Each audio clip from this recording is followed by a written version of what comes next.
Hello again, and welcome to Foreplay Radio Sex Therapy. I'm your host, certified sex therapist Lori Watson, author of Wanting Sex Again, and blogger at Psychology Today and WebMD. And I have with me Dr. Adam Matthews, my co-host, who's a couples therapist, psychotherapist, and president of NCAMFT. Foreplay is dedicated to helping couples keep it hot. Thanks for listening. Now on to today's topic. Hi, you're listening to Foreplay Radio Sex Therapy with your sex therapist, Lori Watson, and our couples therapist, Dr. Adam Matthews, with the great podcast voice. And we are talking about 10 tips to rekindle romance today. Now I'm just going to be self-conscious of my voice the whole voice. Time. Yes. You got a great podcast voice, dude. Oh, thank you. I appreciate that. 10 tips to rekindle romance, right?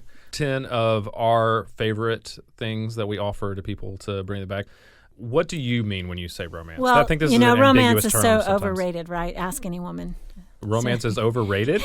I'm teasing. Oh, I'm teasing. No, it's I have to say, you're about to super change important. my whole paradigm of life in that. But I think the first thing is go again, right? So many people say, I tried all that. It doesn't work.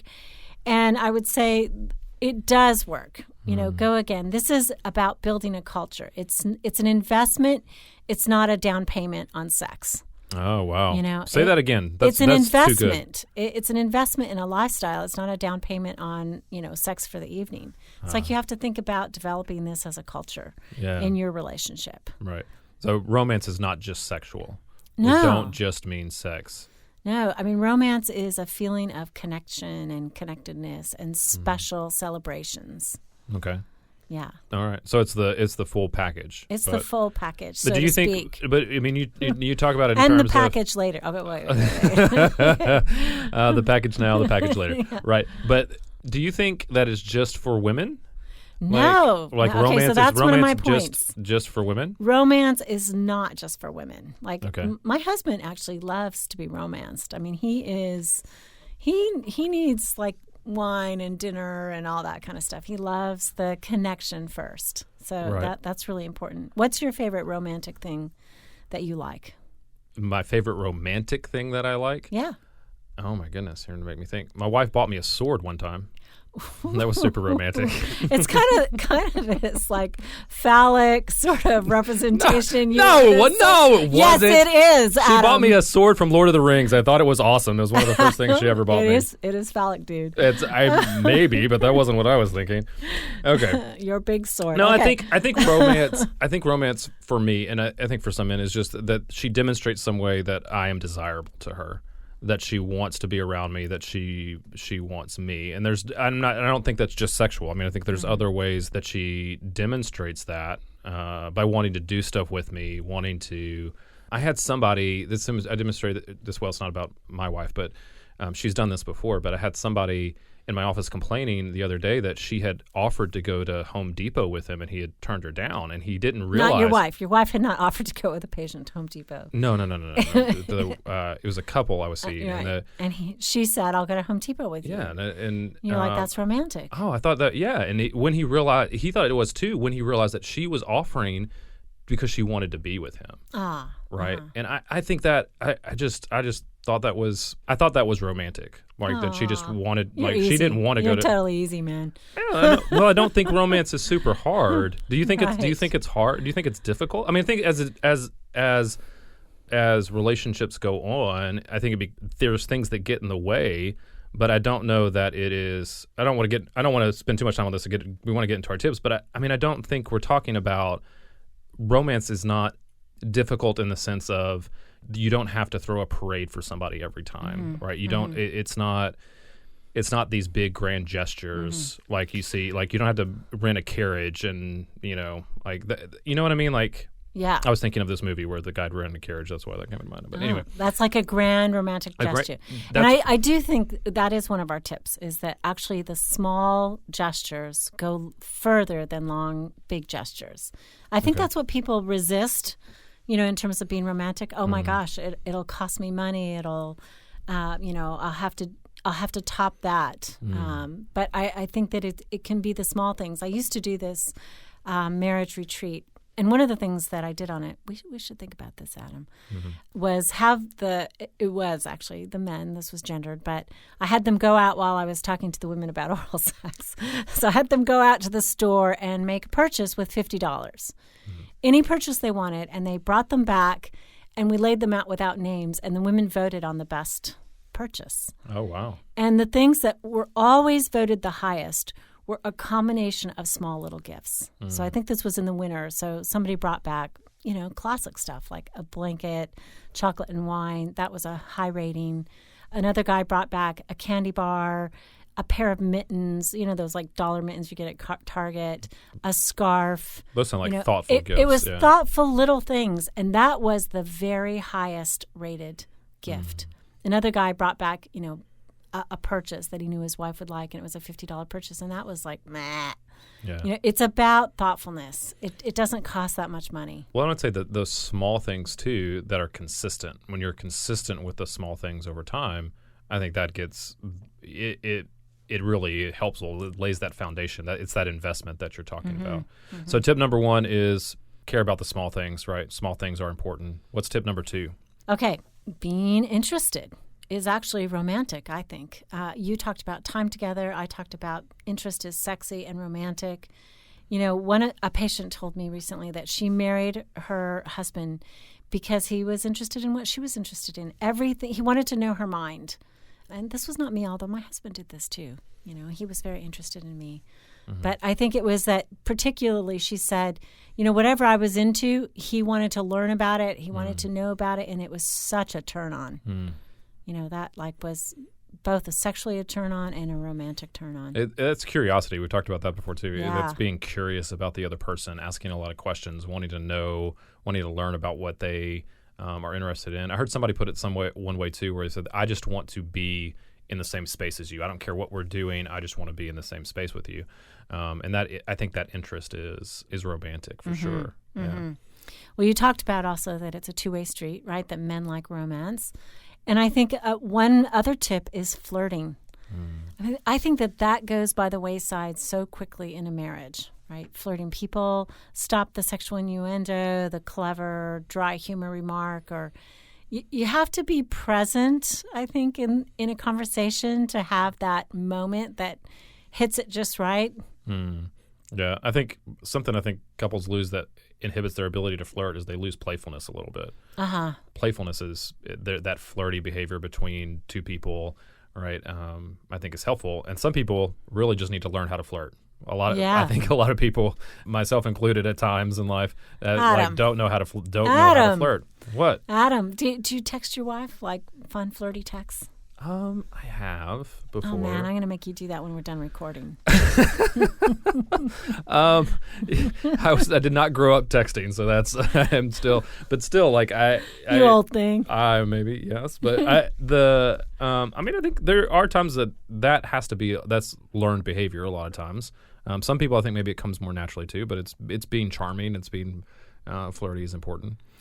I think it's just thinking about romance and sex and your partnership and kind of the fun part of it so that you can say fun things. I am not really much of a funny person. Maybe I'm funny sometimes on the podcast, but I'm not very funny. But my husband thinks I'm hilarious because I think I'm so relaxed with him that I do think of the funny innuendo a lot when I'm with him. Somehow or another it comes to me and then he'll just crack up and yeah. That speaks to the relationship. Strong suit. Yeah. Okay. So we want to just wrap up the segment. We've been kind of bouncing all over the place, but let's kind of just list our tips really quick. Okay. Right? Just the tips. Ditch the power struggle. Ditch the power struggle. This is the one where you said not to give up, right? Even if you think you've already tried it, still do it. Go again. Romance is important. Number 2, think long term. Right. It's an investment, not a down payment for sex, which I love. I think that should be on a T-shirt, right? Long-term investment, not a down payment for sex. Number 2, so think long-term. Number 3, be interested to be interesting. Yeah. Right? Yeah. You have to be... Interest is sexy. All right? So and romantic. It's attractional, right? Being interested in somebody else, pull somebody else in. And then it's a two-way street. Romance is not just for women, right? My husband likes the roses, dinner, and wine. Okay. I just want you to go to the store with me. All right. That's good. And then flirt. Learn how to flirt, I think, is a big deal. Right. Be present enough, I think, to hear the innuendo. You know, before, when I was naive and not a sex therapist, I was kind of naive when I was an early sex therapist too. I think at this point the walls have kind of heard everything, but I could not hear the innuendo, and now I can't stop hearing it. Yeah. You know, everything seems a little sexual to me, and so I can just hear it. And I think if you tune in, you know, to both romance and to sex, you can begin to hear it. Awesome. All right, so we're going to come back with 5 more tips for how to rekindle romance. Okay. Thank you so much to all our Patreon supporters, right? Yeah. Patreon is a platform where you can directly support things that you love. We really want to expand the resources that we can be able to provide to you as our listeners. If, you know, our work touches you and our work helps you, we would be so grateful for your support. Just go to our website, foreplayrst.com, and there you can find a way to support us, and you can see our episodes and our blogs. And thank you so much, guys. Speaking with certified sex therapist Lori Watson from Awakening Center for Couples and Intimacy. Lori, what is an intensive? So an intensive is 12 to 14 hours of therapy all in one weekend. And it's a way to really make fast progress compared to weekly therapy. I mean, there's just so much more you can get done when you have a chunk of time. Overcome the challenges in your relationship and your sex life. Learn more about intensives and Awakening Center's other services at awakenloveandsex.com. At Matthews Counseling, we believe it is our job to come alongside you in whatever difficult challenges of life you are in and help you rediscover hope and to find the strength that you have to face those challenges. We strive to create a safe and comfortable place for you to explore who you want to be and identify the obstacles standing in your way. Oftentimes, the first step toward finding help is the hardest, but it can also be the bravest. Give us a call at 919-587-8018. Find us online at matthewscounseling.net. We look forward to working with you. We're back with romance in Foreplay Radio Sex Therapy. Yeah, and how to rekindle it, how to get it back if you lost it. Here's some ideas. Right. Our next tip is that the stereotypical is popular for a reason. No kidding. What would you consider stereotypical romance? Flowers and candles and perfume and a little bit of wine. Oh, yeah? Yeah, that totally works. Yeah. Totally works. I love flowers. I love fresh flowers. Yeah. Yeah, my husband knows my favorite flower, and that is really fun. He does a good job at bringing those occasionally. Yeah. Especially if we've had a fight. Yeah. Stereotypical. Yeah, for my wife, it's chocolate. Chocolate. Chocolate is the one that What's her favorite chocolate? Well, she's from Belgium, so any Belgian chocolate. Oh, is she originally from Belgium? Mm-hmm. I don't think I knew that. Yeah. I knew she grew up as a missionary kid, right? In Belgium. In Belgium. She was born there. Yeah, that's her Belgium home. chocolate. Belgian chocolate is great, right? But also without nuts, I had to know that she's allergic to nuts and have to remember that. And nothing kills it more like bringing home chocolate that has nuts that she can't have. With nuts. Yeah, that's right. Nothing kills it more like killing her. All right. But they are for a reason. I mean, I think some people like different things, but knowing that the classics still are really good, right? Yeah. I had 2 patients who had particular flower favorites. One was orange ranunculus, and the other was blue bachelor buttons. And I have no idea what those are. Oh, they're flowers. They're not. They're not desserts. Go to Whole Foods. Orange ranunculus sounds like a dessert. Ranunculus. They're in the spring. Both of those are in the spring. Okay. But they like those. They like those flowers, Foods, right? They like sell all this stuff. It's so easy to get it. Yeah. And I just always, every time I'm in the store and I see those, I think, gosh, I should text that guy and say, go bring that home to your wife. I mean, it would mean the world. But that just speaks to that. If he knew that, he's paying attention to what she likes, right? It's thoughtful. It's again, that thoughtfulness. Romance is hygge. Do you know what that is? Hygge? Yeah, hygge. I have no idea. So it's this Norwegian or Swedish term that basically means cozy togetherness. So we're going in the fall here. Think about fires and seriously, the bearskin rug or a picnic in front of the fire, wine and cheese and apples or whatever. I mean, anything that brings this sense of cozy togetherness. That's hygge. Yeah. And they actually, their countries value that above money. I think in America it's all about how much money do you make, and there it's how many times can you experience hygge. And so romance is this hygge thing. Cozy togetherness. Yeah, last night we had hygge. We had roasted hot dogs on the outside fire, and we sat out there and drank wine and beer and talked. Yeah. And I mean, that's to me is uber romantic. We got hygge every Sunday night with some wine and some cheese platter. And I try to see what kind of cheese plate, how I can make the best cheese plate. Last week's was fantastic. You're having an open house, and are you going to have a cheese plate there? Oh yeah, but it's my just going to be gosh. for me. I'm not going to share it to anybody. All right, so Cologne, it works. No.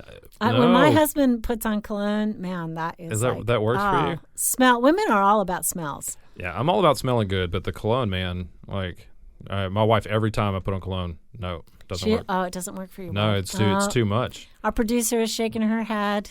It's Lauren's like, no. Oh no, I love cologne. I think if you can find it where it's not overpowering, right? Then that's be good. Our next tip, we kind of talked about this a little bit in the first part, but we'll just mention it again here. Small gifts win over big purchases. Yeah, right? don't think romance has to cost so much. It's about the small things. I was a secret Santa for a girl, for just a lady in my neighborhood, and I did the best gifts. Yeah. I went and found 3 perfect pears, right? Partridge in a pear tree. Nice. I found this Scandinavian basket weave star, and I found the perfect Christmas chocolate. I put all these things in her mailbox, but then the person who was my secret Santa was giving me all these really crappy gifts. I mean, that's the last year I'm going to do this with some other female.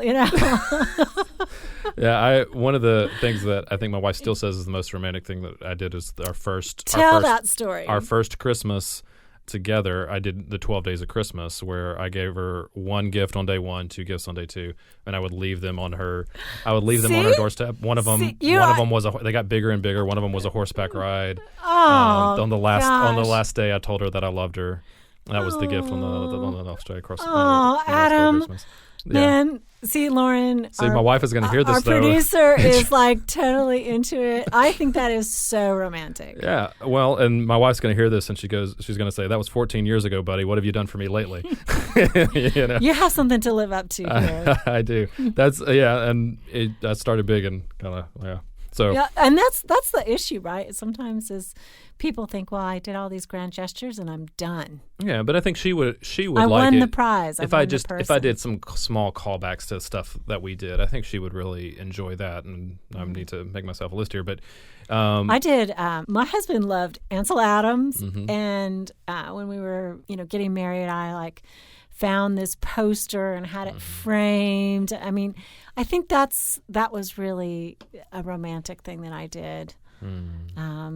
And I think I remember really paying attention to the little things that he liked, which brings me to another issue is I think that another tip is to make a list of what your partner likes. Okay.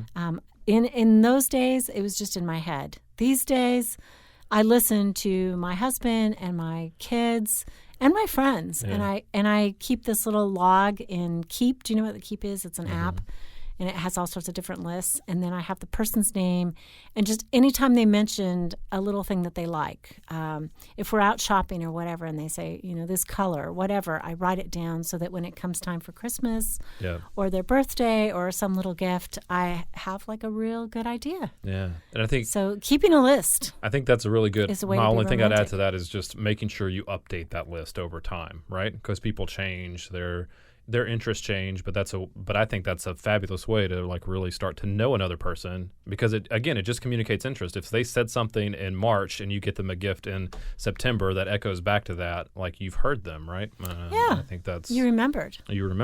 I think that's really good. I think that's the thoughtfulness of the romance. So one of the things you have down here that's really intriguing to me is how to be the most romantic man in the universe. So you don't just even say world or earth, you say universe. Universe. Right? And so Tell me what Okay, you mean well, by, you know, what do teach me. men hate to do when Lots it of comes to things. romance? When they come to the romance, they hate to remember. Right, they hate to remember. Yeah. So my They tip can't remember, is do it all at once. Right? Okay. You know Christmas is coming. You know her birthday's coming. You know there's an anniversary coming. You know there's special dates. Right. So shop all at once, right? Because I know how much men like to shop, and I know how much they like to remember this. So go do it on one day.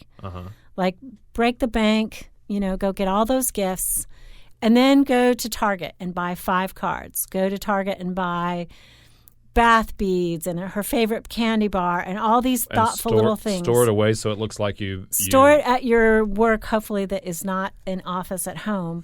Yeah. And then put on your calendar like these little reminders. Yeah. And then send that card, and you will look like the most thoughtful person in the world, in the universe. And, and another tip is we actually have a florist nearby that you can call for the husband package, they call it. And you can order flowers one time. You can give them a budget and say, I want flowers to be delivered on my anniversary, on Valentine's Day, on this. And here's my budget. And then would you pick 3 random days where you deliver flowers? And it could be just a bunch of daisies, like a really cheap thing. Okay. See, what you just heard was the collective eye roll of all our women listeners. Men are going to love that. The men are going to think that's genius. It is the totally women are genius. Gonna, including our producer Lauren, is going to roll her eyes, right? Because I think, and I've heard that, like I have offered that suggestion to couples in session to men to set reminders on their phone to do all this. Yes. And without fail, the women give me daggers. They're shooting me daggers for that suggestion. But I mean, they don't have to know, right? You do it just in secret. Yeah. Just do it in secret. And then you are all, I mean, I can't imagine, right? Compare that to the guy who forgets her anniversary. Yeah. I mean, this is a slick way to do it. I mean, it's like handling, men and women, right? Mm-hmm. I mean, women handle clients these days. We pay attention to what the client likes, to who their children are, to what they're, my attorney he's so smart. He must have a file on me because he remembers to ask me about my kids. He remembers to ask me about. He does have a file on you. As a matter of fact, he does have a file on me. But I think, personal little things. Yeah, I think the thing that you can't do is that can't be done in a vacuum of a lack of interest. Right, because I think that's one of the things that it communicates. If I'd take it any way I could get it. I understand. I understand that, but I think I do think that women have to understand that it's just most of the time it's just a difference in love language, right? Right, and it is not. And so because of that difference, do it effectively. You have to learn. You have to learn that. But I think then you can't do that and then not show interest the rest of the year, right? You can't rely on that. If you are just that forgetful and that that's helpful, then I say yes, do it, but also show interest throughout the year. You can't start January 1 and schedule all the romance out, but I think you also have to know your partner, who your partner is, and what's going. You still have to learn about your partner, right? There's not a shortcut to that. It's September, dude. Have you started the 12 Days of Christmas? No, I haven't. Okay, but this year. You have an automated reminder built in right here. I have an automated reminder because you're going to remind me. Laura's going to nag you. Yes, I don't think that's a bad thing. I mean, I think setting reminders for yourself, especially when romance has gone out of the relationship, right? Yes. I do think I think it is a big thing. But I think for women, I mean, if that's something that it just bothers you, I think knowing that that is a way that he's trying to be interested and trying to re-engage in the relationship is important to know that that's the case. But men oftentimes they will hear a tip like that, and I promise you, they'll go, "Oh, now it's solved. Now that's it, and I'm done for the year because I spent one afternoon on it." And you just can't you can't say that that's it. I think it's really helpful. It doesn't make him a good flirt just because he does that. Okay, that's last tip: love notes. Okay. Leaving those little love notes around the house. My best girlfriend, Terry, hi Ter, we've been friends since we were 15 and best friends since we were 15, and she's still single. She's hot, she's cute, she's smart, she's the bomb, she's in LA. And trust me, I'd run a criminal background check on you before I'd set you up. But Anyway, she had grandparents who were married for 50 years. Oh, man. And I mean, they were the sweetest people. I knew them as well because we were kids together. But he used to leave a note for his wife, and every note that he ever signed was "Sam loves Ethel." Oh, man. And he would like draw these homemade cartoons, and it was all about his effusive, over-the-top love. And I just think that is so sweet. I mean, they were married for 50 years and in love for 50 years. They were very sweet people. Yeah, so Love Notes. That's amazing. Love Notes is good. I think we should put that on our show notes so you can see Sam Loves Ethel Awesome. on our show notes. So our tips on this time, the Stereotypical is popular for a reason. Oh, my God, yes. Go do those. Small gifts win over big purchases. Small things add up, especially over time. As you do them more, they'll lead to big wins. How to be the most romantic man in the universe, right? If that's what you need, do it all at once, dude. Trust me. Develop a list of favorites and love notes. Write those things out, and they're still good. So, thanks for tuning in. This is Foreplay Radio Sex Therapy, bringing it back. You can now call in your questions to the Foreplay question voicemail. Dial 833-MY-4PLAY. That's 833-4-PLAY. And we'll use the questions for our mailbag episodes. Hey, help us stay on top here at Foreplay. We'd love it if you would subscribe and share it with your friends. And please take 1 sec and rate and review us. Thanks so much. All content is for entertainment purposes only and should not be considered as a substitute for therapy by a licensed clinician or as medical advice from a doctor.